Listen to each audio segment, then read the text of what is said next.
आज की कथा में हम श्रवण करेंगे भगवान श्री कृष्ण और बलराम जी का मथुरा के लिए गमन। श्रीमद् भागवतम का दशम स्कंद, अध्याय 39वां। सुखदेव गोस्वामी कहते हैं कि बलराम जी और श्री कृष्ण के द्वारा अक्रूर जी बड़े सम्मानित होते हैं और पलंग पर सुखपूर्वक बैठ जाते हैं। उन्होंने मार्ग में जो भी अभिलाषाएं की थी, वे सभी की सभी अभिलाषाएं पूरी हो गई थी। जैसा उन्होंने सोचा, भगवान ने उनका वैसे ही स्वागत किया था और इसीलिए बड़े प्रसन्न होकर नंद जी ने भी उनका स्वागत किया।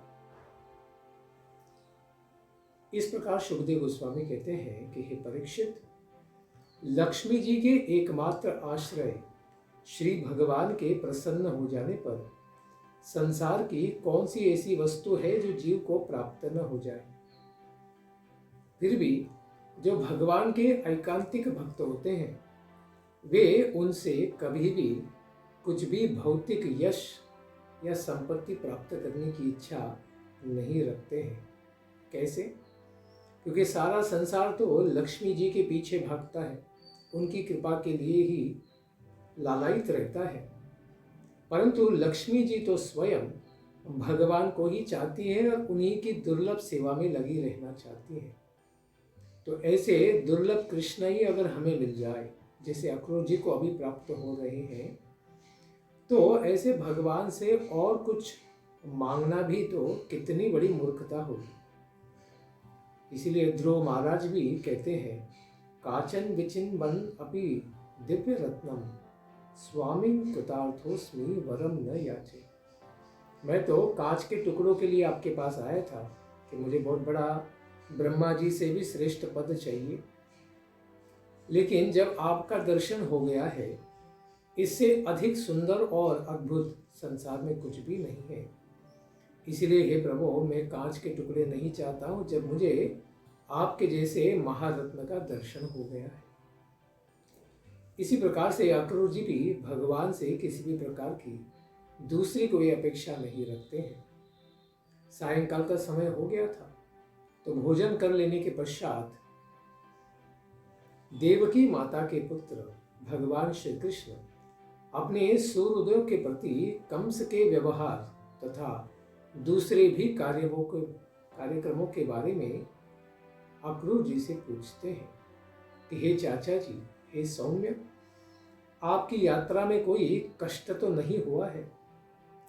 आप आए, आपका स्वागत ही है, आपका मंगल हो।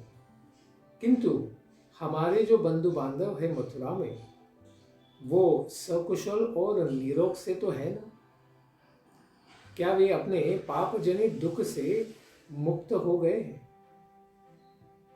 हे चाचा जी, नाम मात्र के हमारे मामा कंस तो हमारे कुल के लिए व्याधि या रोग के समान ही है। जब तक उनकी समृद्धि हो रही है, तब तक अपने बांधवों तथा कंस की प्रजाओं का कुशल मैं क्या पूछ सकता हूँ। चाचा जी, यह बड़े ही खेद की बात है कि मेरे ही कारण मेरे सदाचारी और निरपराध माता पिता देवकी और वसुदेव जी को अनेक प्रकार के कष्टों को भोगना पड़ा, क्योंकि कंस ने यह सुना कि उन्हीं की 8वीं संतान में उनके मृत्यु का कारण बनूंगा। इसी के कारण तो उनके ऊपर सारी समस्याएं आ गई। मेरे ही कारण उनके सारे पुत्र मारे गए और मेरे ही कारण उन लोगों को कंस ने हथकड़ी और बेड़ियों में जकड़कर जेल में डाल दिया था। फिर भी मैं तो बहुत दिनों से चाहता था कि आप लोगों में से किसी का दर्शन हो जाए। यह बड़े ही सौभाग्य की बात है कि आज आपका दर्शन हो गया। हे सौम्य चाचा जी, अब आप अपने आने का कारण तो बताइए। इस प्रकार भगवान के पूछे जाने पर अक्रूर जी ने सारी बातें बतलाई कि कंस सभी यदुवंशियों से बैर ठान लिया है और वसुदेव जी को भी मार डालना चाहता है। कंस का जो भी संदेश था उसे बतलाएं। जिसके लिए कंस ने अक्रूर जी को दूध बनाकर जिस काम के लिए भेजा था उसको, तथा यह भी कि नारद जी ने यह भी बतला दिया है कि श्री कृष्ण और बलराम जी दोनों भाई तो वसुदेव के ही पुत्र हैं और गोकुल में रहते हैं। अक्रूर जी की बातों को सुनकर शत्रुओं का दमन करने वाले भगवान श्री कृष्ण और बलराम जी जोर से हंसकर राजा कंस का जो भी संदेश था उसको अपने पिता महाराज नंद बाबा को बता देते हैं, लेकिन ये नहीं बताते कि गोपनीय तथ्य क्या था उनको बुलाने के पीछे। केवल यज्ञ के लिए बुलाया है, इसी बात को उन्होंने कहा। तो नंद बाबा ने सभी गोपों को आज्ञा दे दी कि सारा गोरस यानी घी एकत्र कर लो, भेंट की सामग्रियां साथ में ले लो और छकड़ों को नांद लो। कल हम सभी मथुरा जाएंगे।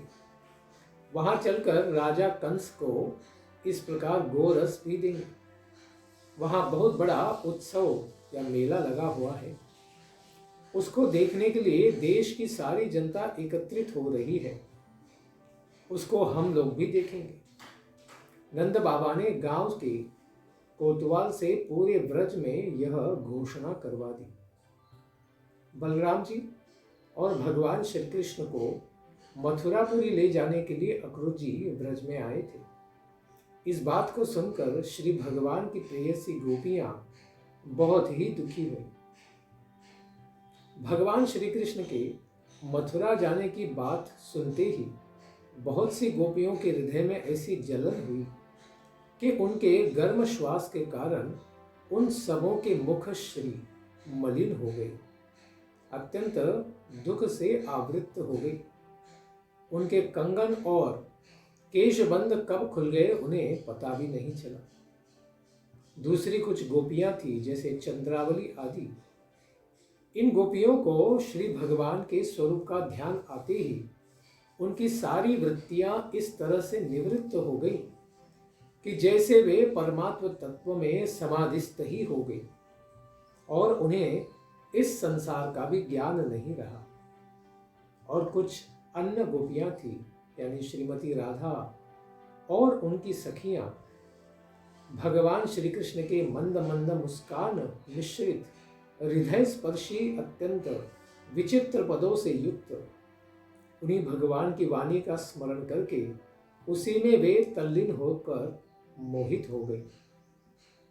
गोपियां मन ही मन श्री भगवान की मनोज्ञ चाल, उनकी भाव भंगिमा, प्रेम परिपुष्ट मुस्कान, चितवन, समस्त शोकों को विनष्ट कर देने वाली हंसी की बातें तथा औदार्यपूर्ण लीलाओं का चिंतन करने लगी।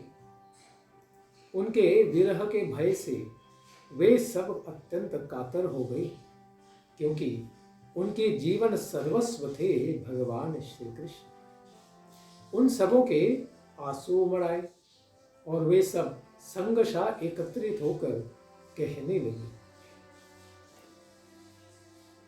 वे ब्रह्मा जी को कोसती हैं कि अरे विधाता, तुम्हारे हृदय में दया तो बिल्कुल ही नहीं है। पहले तो तुम संसारी प्राणियों को एक दूसरे के साथ प्रेम और सौहार्द से मिला देते हो।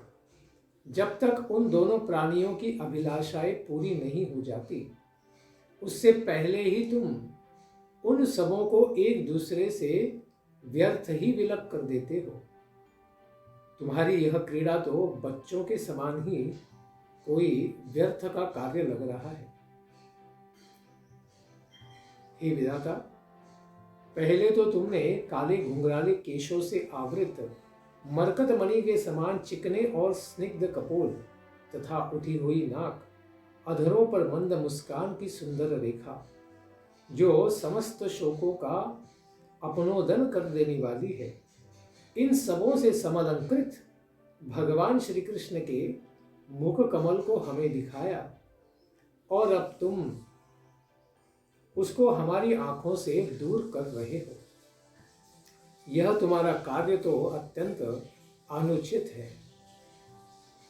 तुम स्वयं, यहाँ पर अभी अक्रूर जी के बारे में कहती हैं कि तुम स्वयं अक्रूर जी के द्वारा विधाता कार्य कर रहे हो। तुम स्वयं तो क्रूर हो, अतएव यहाँ अक्रूर के वेश में ही तुम आकर हमारे जीवन से भगवान को छीन रहे हो। तुमने ही हमें नेत्र प्रदान किए हैं, किंतु अपने ही द्वारा दिए गए नेत्रों को तुम अज्ञानी के समान हमसे छीन रहे हो। इन आंखों से ही हम लोग प्रियतम श्री कृष्ण के एक ही अंग में तुम्हारी संपूर्ण सृष्टि के सौंदर्य को देखती थी।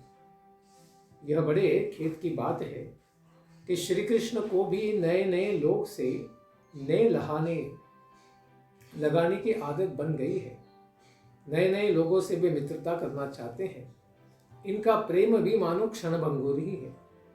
अपने गृहों, बांधवों, पुत्रों तथा अपने पतियों का परित्याग करके हम लोग जिन प्रियतम श्री कृष्ण की दासियां बन गई, वे इस समय हम लोगों को देखते भी नहीं है। निश्चित रूप से मथुरा नगरी की स्त्रियों के लिए आज की रात का प्रातःकाल बड़ा ही मंगलमय होगा। मथुरा की स्त्रियों के बारे में चिंतन करती हैं कि आज उनकी सारी अभिलाषाएं पूर्ण हो जाएंगी। जो श्याम सुंदर तिरछे प्रेक्षण और मंद मुस्कान से युक्त मुख कमल के मादक आसव को वितीर्ण करते हुए मथुरापुरी में प्रवेश करेंगे, उस समय वे सब उसका पान करके कृतकृत्य हो जाएंगे। श्री कृष्ण यद्यपि अपने नंद बाबा इत्यादि गुरुजनों के वश में रहने वाले हैं तथा मनस्वी यानी धैर्य संपन्न है, फिर भी उन मथुरापुरी की युवतियों के मधु के समान मधुर वचनों से इनका चित्त अवश्य ही आकृष्ट हो जाएगा। ये उनकी लज्जा युक्त मुस्कान तथा भाव भंगिमा में ही रम जाएंगे। फिर ये हम गवार अबलाओं के यहाँ लौटकर क्यों वापस आएंगे? आज निश्चित रूप से मथुरा में दाशार्ह, भोज, अंधक तथा वृष्णिवंशी यादवों के नेत्रों का महान उत्सव होगा तथा जो लोग रास्ते में जाते हुए लक्ष्मी रमण तथा समस्त गुणों के आश्रय देवकी नंदन श्री कृष्ण का दर्शन करेंगे, उनके नेत्रों का महान उत्सव होगा। गोपियां आपस में कहती हैं कि जो इतना निष्ठुर है उसका अक्रूर नाम नहीं होना चाहिए, उनका नाम तो क्रूर होना चाहिए, क्योंकि यह तो अत्यंत निष्कृप है, कृपा करना जानते ही नहीं। यह जो अक्रूर है वह हम सब दुखी गोपीजनों को किसी भी प्रकार का आश्वासन दिए बिना ही हमारे अत्यंत प्राण प्रिय श्री कृष्ण को हम सब लोगों से सदा के लिए दूर ले जा रहे हैं। ये निष्ठुर श्री कृष्ण भी रथ पर स्वयं ही बैठ रहे हैं और उनके पीछे मदमत्त गोप भी छकड़ों को नांद कर शीघ्रता से बढ़ रहे हैं। इनमें बूढ़े लोग भी उन सब की उपेक्षा कर दिए हैं, सोच रहे हैं कि जाओ, जो मन में करना है करो, हमें उससे क्या लेना। लगता है कि आज यह दैव भी हम लोगों के सर्वथा प्रतिकूल कार्य कर रहा है। तो सारी गोपियां कहती है कि चलो हम सब चलकर अपने प्रियतम श्री कृष्ण को रोकते हैं, उस अक्रूर के रथ को रोक देते हैं। कुल के बड़े बूढ़े लोग हमारा क्या कर लेंगे? हम लोग तो आधे क्षण के लिए भी भगवान की संगति का त्याग नहीं कर सकती थी, किंतु दुर्भाग्य ने वह सब कुछ चौपट कर दिया है। उसने हमारे चित्त को विनष्ट और व्याकुल बना दिया है। सखियों ने इस प्रकार से भगवान की प्रेम भरी मनोहर मुस्कान, मीठी मीठी बातें, विलासपूर्ण अवलोकन और प्रेम के आलिंगन के द्वारा हम लोगों ने उस विशाल रात्रि को, शरद पूर्णिमा की रात्रि को एक क्षण के समान ही बिता दिया। जो बलराम जी के मित्र हैं श्री कृष्ण, सायंकाल प्रतिदिन गोपों के साथ गौओं को चराकर व्रज में आते थे, तो उनकी काली घुंघराली अलके वनमाला गौओं की खूर धूल से ढके रहते थे। वे वंशी बजाते हुए मंद मुस्कान युक्त तिरछा कटाक्षपात के द्वारा हम लोगों के चित्त को बेद देते थे। उन श्री कृष्ण के बिना हम लोग कैसे रह पाएंगे। सुखदेव गोस्वामी कहते हैं कि इस तरह से कहती हुई श्री कृष्ण विरह में बड़ी व्याकुल गोपियां, जिनका मन केवल श्री कृष्ण के चरणों में ही समर्पित था, लगा हुआ था, वे गोपियां लज्जा का परित्याग करके भगवान के पास जाके कहती हैं कि हे गोविंद, हे दामोदर, हे माधवेति। इस प्रकार कह कहकर सुंदर स्वर में रोने लगती है।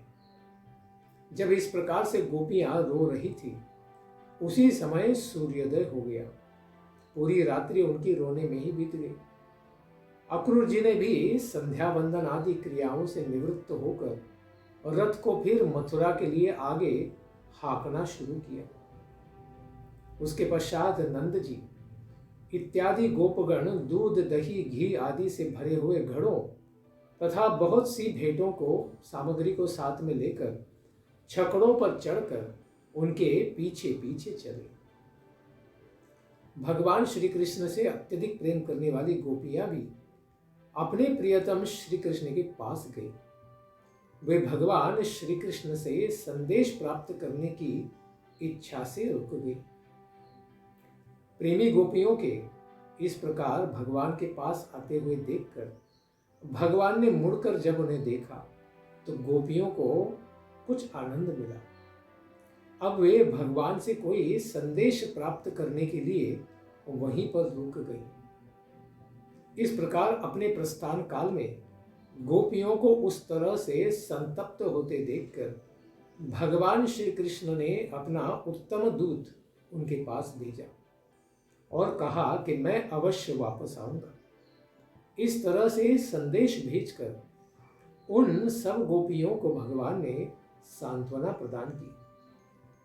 बस केवल इतनी सी बात के लिए गोपियां अभी जीवित रह सकती हैं कि भगवान पुनः वापस लौट कर आएंगे। जब तक रथ आगे बढ़ता रहा और उसकी पताका दिख रही थी, तब तक पहियों से धूली उड़ रही थी, उसे भी वे देख रहे थे। तब तक उन सबों ने अपने चित्त को श्री कृष्ण के साथ ही भेज दिया था। तब तक वे गोपियां मानो चित्र लिखित कोई चित्र ही बन गई, उसी के समान खड़ी रही। भगवान श्री कृष्ण के लौटे आने की शंका तो थी नहीं, अभी तो आशा बन गई। इस प्रकार आशा से निराश हुई गोपियां अपने अपने घर वापस चली गई और अपने प्रियतम भगवान श्री कृष्ण की लीलाओं को स्मरण करते हुए गाने लगी। वे अपने हृदय के संताप को हल्का करती थी और दिन तथा रात उसी प्रकार से चिंतन में ही बिताती थी। हे राजन परीक्षित, भगवान श्री कृष्ण भी बलराम जी तथा अक्रूर जी के साथ वायु के समान वेग वाले रथ से पाप विनाशिनी यमुना जी के तट पर आ पहुंचते हैं अक्रूर घाट के पास। वहां जाकर उन दोनों ने यमुना जल से आचमन किया और उनके स्वच्छ मणिमय जल को उन्होंने पिया। वृक्ष समूह के बीच में ही जाकर बलराम जी के साथ वे पुनः रथ पर बैठ गए। उसके पश्चात अक्रूर जी ने उन दोनों बलराम जी और श्री कृष्ण से विदा लेकर उन लोगों को रथ पर ही बैठाकर यमुना जी के उसी कुंड में आकर विधि पूर्वक स्नान किया। उस कुंड में स्नान करके अक्रूर जी जल में डूबकर गायत्री मंत्र का जप करने लगे, भगवान का चिंतन करने लगे। उस समय अक्रूर जी ने देखा कि जल में बलराम और कृष्ण दोनों भाई उनको एक साथ बैठे हुए दर्शन दे रहे थे। इसको देखकर उन्हें बड़ा ही आश्चर्य हुआ कि मैं तो वसुदेव जी के दोनों पुत्रों को रथ पर ही छोड़कर आया हूं, फिर वे लोग यहां जल में कैसे आ गए? फिर उन लोगों को रथ पर तो नहीं होना चाहिए। इसीलिए उन्होंने सर को उठाकर देखा कि अक्रूर जी देखते हैं कि वे दोनों भाई तो रथ पर पहले के ही समान विद्यमान हैं।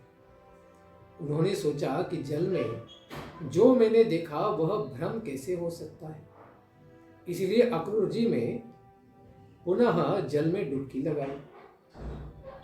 वे पुनः देखते हैं कि वहां पर शेष नाग भी विद्यमान है और साथ ही सिद्ध, चारण, गंधर्व, असुर सुर सबके सब अपनी गर्दन झुकाकर भगवान की स्तुति कर रहे हैं। उन्होंने देखा कि शेष नाग के सहस्त्र शीर्ष, 1000 सिर है और प्रत्येक उनके फण पर मुकुट विराजमान है। कमलनाल के समान श्वेत शरीर पर वे नीलांबर धारण किए हुए हैं। लगता है कि 1000 शिखरों वाला कैलाश पर्वत ही विद्यमान हो। शेष जी के कुंडलीकृत आधे शरीर पर मेघ के समान श्याम वर्ण वाले पीतांबर रेशमी वस्त्र धारण किए हुए उनकी जिनकी 4 भुजाएं थीं, ऐसे परम शांत तथा कमल दल के समान मनोहर तथा अरुणिमा लिए हुए नेत्र वाले पुरुष को उन्होंने देखा। उनका मुख अत्यंत मनोहर था। उनकी मधुर हंसी दर्शकों के चित्त को चुरा लेने वाली थी। सुंदर भौहों से युक्त चितवन और उठी हुई नासिका, सुंदर कान, कपोल और लाल अधरों की छटा निराली ही छाई थी। श्री भगवान की भुजाएं परिपुष्ट तथा जानु पर्यंत लटकने वाली है। ऐसे अजानु लंबित भगवान है। उनके कंधे उठे हुए थे और वक्षस्थल पर लक्ष्मी जी का आश्रय स्थान बना हुआ था। शंख के समान उतार चढ़ाव युक्त उनका गला बड़ा ही सुंदर दिख रहा था। नाभि गहरी थी। 3 रेखाओं से सुशोभित वह सुंदर उदर पीपल के पत्ते के समान ही बड़ा सुशोभित हो रहा था। अक्रूर जी ने श्री भगवान के विशाल कटिप्रदेश, नितंब, हथेली के समान सुडौल दोनों जंघाओं, मनोहर दोनों घुटनों और पिंडलियों को देखा। उन्होंने देखा कि एड़ी के ऊपर की गांठें उभरी हुई थी। लाल लाल नखों की दिव्य कांति सर्वत्र फैल रही थी। उनके चरण कमल नवीन और कोमल पंखड़ियों के समान अंगुलियों और अंगुष्ठ से सुशोभित हो रही थी। अक्रूर जी ने देखा बहुमूल्य मणियों से मुकुट, कंगन, बाजूबंद, करधनी, हार, नुपुर और कुंडलों से कटी सूत्र तथा यज्ञोपवीत से सुशोभित श्री भगवान अपने कर कमल में शंख, चक्र, गदा और पद्म को धारण किए हुए हैं। उनका वक्षस्थल श्रीवत्स चिन्ह से सुशोभित है एवं वे वनमालाओं को धारण किए हुए हैं।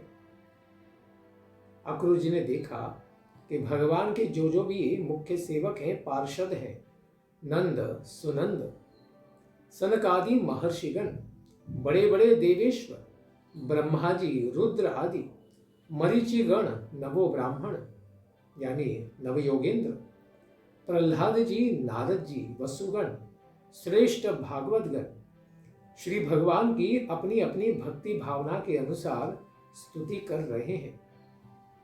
श्री देवी माता लक्ष्मी जी भी हैं। भगवान की 16 कलाएं भी भगवान की सेवा में हैं। उनके नाम बताते हैं। श्री देवी अर्थात लक्ष्मी जी, पुष्टि देवी, सरस्वती देवी, कांति देवी, कीर्ति देवी, तुष्टि देवी, इला देवी यानी भूदेवी, ऊर्जा देवी यानी लीला शक्ति, विद्या देवी और अविद्या देवी, जीवों को मोक्ष प्रदान करने वाली विद्या देवी और बंधन प्रदान करने वाली अविद्या देवी, शक्ति एवं माया, ये सब की सब शक्तियां भगवान की सेवा में नियुक्त थी। यह सब देखकर अक्रूर जी अत्यंत प्रसन्न हुए। उनके भीतर अत्यधिक भक्ति की भावना भर आई। उनके संपूर्ण शरीर में रोमांच हो गया। उन्होंने भक्ति पूर्वक सिर झुकाकर श्री भगवान को प्रणाम किया और सत्वगुण संपन्न होकर वे बड़े सावधानी पूर्वक हाथ जोड़े हुए अपनी भर आई हुई वाणी में भगवान की स्तुति करने लगते हैं। क्योंकि उन्होंने जान लिया कि यही कृष्णस्तु भगवान स्वयं, श्री कृष्ण ही भगवान है, परम ईश्वर है। उन्हीं के प्रति वे अपने प्रार्थनाओं को अर्पित करेंगे, जिनको हम श्रवण करेंगे आने वाले सत्र में। धन्यवाद। हरे कृष्णा। ग्रंथराज श्रीमद् भागवतम की जय। हिताय गौर प्रेमानंदे। हरि हरि बोल। जय जय श्री राधे श्याम। जय जय श्री वृंदावन धाम।